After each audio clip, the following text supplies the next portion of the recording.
Real Country 1430 AM and 107.3 FM WRDN. Brian Winnekins from the National Association of Farm Broadcasting Convention. I almost said the Dairy Business Association's Milk Conference. And thank you to our broadcast sponsors, including Dairy Farmers of Wisconsin, Amplify Health, Mondovi Clinic, Wisconsin Soybean Association and Soybean Marketing Board, and the Wisconsin Corn Growers Association. Reason I said that is I'm with Tim Trotter with Edge Dairy Farmer Cooperative, and of course they are also help out with the DBA's annual milk conference as well here coming up next year. And probably Tim's going to be at the Milk Business Conference in 2 weeks. I'll be there as well. But I thought, well, let's get Tim now, and then I don't have to bother him in 2 weeks. But Tim, thanks for joining us. I guess one of the big things that happened this year, the change in the federal milk market orders, those did get approved.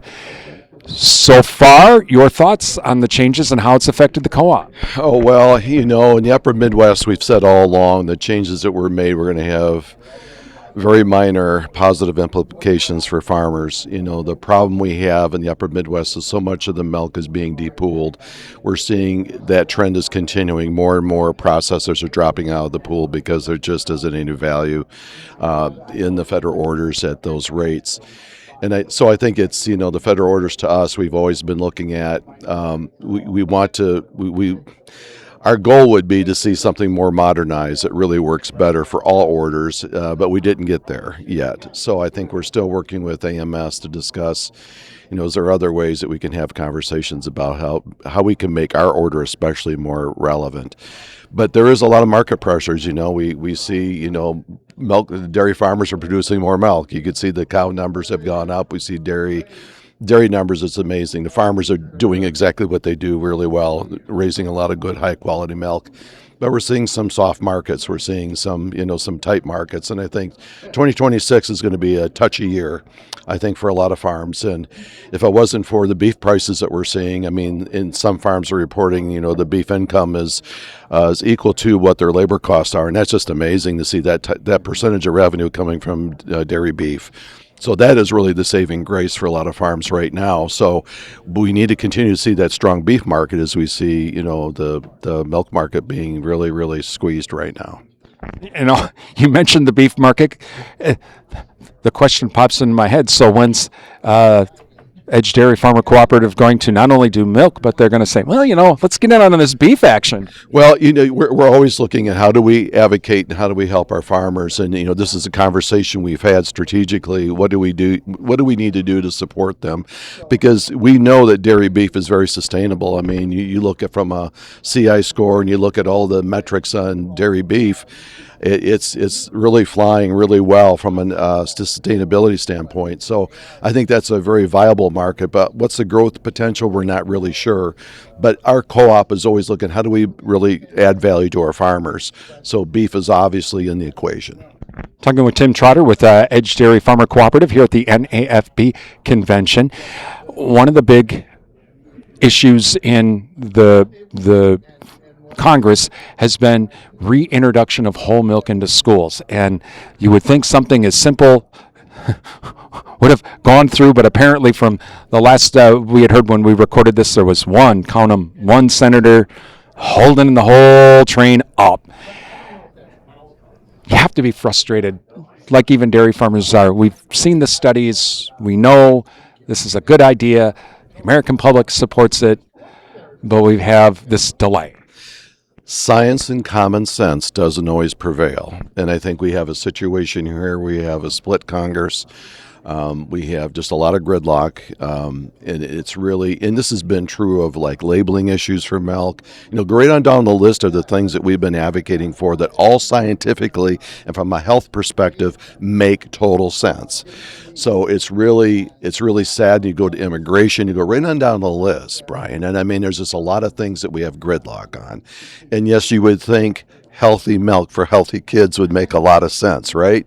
But we're not giving up. This is we're the advocacy arm. We're the voice of milk for our farms, and we have meetings frequently about how do we move this thing forward. But when we have a divided and very polarized political environment right now, it's really hard to move anything. It's very frustrating.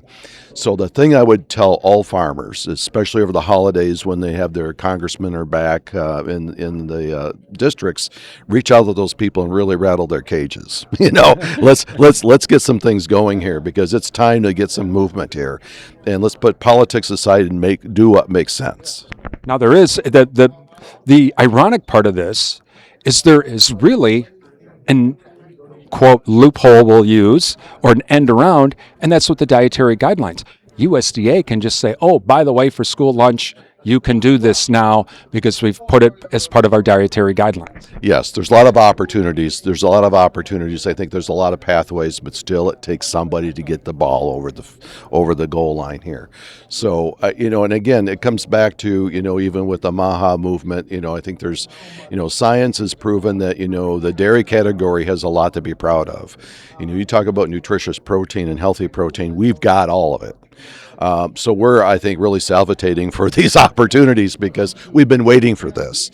So I really hope that we'll see some movement here. There's a lot of good signals, but again, Brian, it's so frustrating. We get right up to the goal line and we're stalemate. Feel like the Packers offense, right? First and 1, and now it's 4th and 1. What's going on here? Get it done, right? Let's talk a little bit about trade. Now, we're going to have the review of the USMCA, and Canada and Mexico, like it or not, are very, very, very big customers, especially for Wisconsin cheese. Are you watching this closely? Oh man, you talk about watching it closely. When we look at our dairy processing in the upper Midwest, Mexico by far is that's where it's at for us. So that's a must-have. And I think, USMCA did advances. Obviously, it's not perfect. We know there's a lot of imperfections. But, I'm confident that the administration's really taken trade seriously. We're just hoping that they'll take advice from us, because I think the stakeholders need to be involved in some of these negotiations. But definitely the administration's very serious, as we can see, about getting fairness. And farmers have been left behind. U.S. farmers have been left behind for decades when it comes to fairness of trade. So I think it's our time to really kind of weigh into this, because we have an administration that's willing to move, but we've got to be very thoughtful, especially on the tariffs, that there is a flip side to tariffs, right? And it's on input costs, it's on steel costs, it's on nutrition supplements. And you just go down the list, a lot of things have been impacted by some of the tariffs. But again, I think we love the energy that the president has. We just want to make sure that we have a thoughtful look at each market to know that we get a net gain. That's the bottom line. We got to have a net gain. Tim Trotter with Edge Dairy Farmer Cooperative. We are at the NAFB convention in Kansas City. I'm Brian Winnikins for WRDN.